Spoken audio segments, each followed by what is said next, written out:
சக்தி திருமகன் முத்து குமரனை இதுக்கு மேலே நம்ம பாடக்கூடாது, நம்மளுக்கு காப்பிரைட்ஸ் போட்டுருவாங்க. இன்றைக்கி வந்துட்டு இந்த சக்தி திருமகன் படத்தை பற்றி தான் நம்ம பார்க்க போகிறோம்.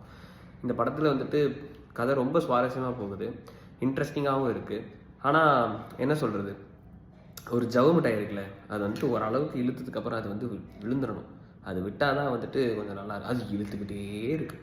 அப்படி தான் ஃபஸ்ட்டு சீன்லேருந்து கடைசி வரைக்கும் நம்மளை சீட் எட்ஜில் உட்கார வைக்கிறன்றது வேற. என்னடா இது ஏதானா இதுதான் நடக்க போது நமக்கு தெரிஞ்சுமே இப்படி திரும்பிடுவோம் சீட்டில். அந்த மாதிரி தான் இருக்குது சக்தி திருமகன். ஆக்சுவலாக இந்த படம் எல்லாருமே நல்லா இருக்குன்னு தான் சொல்கிறாங்க. நான் நல்லா இல்லைன்னு சொல்ல வரல, பட் ரொம்ப எல்லாம் நல்லா இல்லை. இது படத்தோட ரிவ்யூ கிடையாது.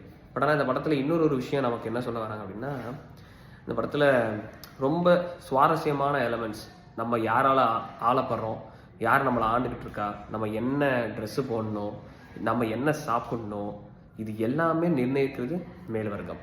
அப்படின்னா அந்த மத்தியஸ்தம்னு நான் இது சொல்ல வரல, இந்த மத்திய சர்க்காரில் இருக்காங்கல்ல, அவங்க தான் இதெல்லாம் டிசைட் பண்ணுறாங்கன்றதே இந்த படத்தில் காட்டுறாங்க.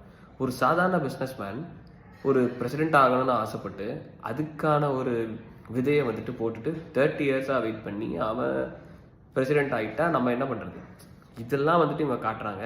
இதுக்கு ஒரு புரோக்கரேஜாக ஒருத்தர் வேலை பார்த்துட்ருக்காரு. அவர் தான் விஜய் ஆண்டனி. அவர் இந்த சட்டத்துக்கு இருக்கிற எல்லா லூப் ஹோல்ஸையுமே யூஸ் பண்ணி எப்படின்னா மக்களுக்கு நல்லது பண்ணுறது. இது எல்லாமே ராபின்ஹுட் ஸ்டோரி தான், யூஸ்வல் ஸ்டோரி தான். அதனால தான் நான் சொன்னேன், இது ஒரு மாதிரி ஜவ்வாக இருக்கிறாங்க. இவர் யார், என்ன, எங்கேருந்து வந்தார், எல்லாம் ஓகே. பட் கடைசியில் பார்த்தோம்னா தில்லாலங்கடி, அப்புறம் இன்னும் நிறைய படம் இருக்குது. விஜய் சாரே நிறைய இந்த மாதிரிலாம் நடிச்சிருக்காரு. இன்னும் நிறைய படம் இருக்குது. பட் பெருசாக இந்த படம் அவ்வளோலாம் நல்லா இல்லை.